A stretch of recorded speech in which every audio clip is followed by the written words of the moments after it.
আসন্ন ত্রয়োদশ জাতীয় সংসদ নির্বাচনে প্রবাসী বাংলাদেশিদের জন্য প্রথমবারের মতো চালু হচ্ছে পোস্টাল ব্যালটে ভোট দেওয়ার সুযোগ। তবে এই সুবিধা থেকে বঞ্চিত হচ্ছেন সাবেক প্রধানমন্ত্রী শেখ হাসিনা সহ পরিবারের ১০ সদস্য। বুধবার নির্বাচন কমিশন সচিব আক্তার আহমেদ জানিয়েছেন, শেখ পরিবারের যেসব সদস্য বর্তমানে বিদেশে অবস্থান করছেন তাদের জাতীয় পরিচয়পত্র লক থাকায় তারা অনলাইনে পোস্টাল ব্যালটের জন্য আবেদন করতে পারবেন না। ফলে ভোট দেওয়ার সুযোগ হারাচ্ছেন তারা।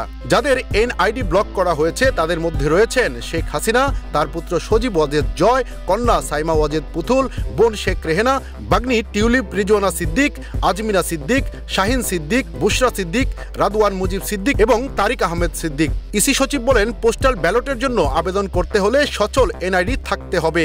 এনআইডি ব্লক থাকলে সিস্টেম আবেদন গ্রহণ করবে না, তাই ওইসব ব্যক্তি পোস্টাল ব্যালটে ভোট দিতে পারবেন না।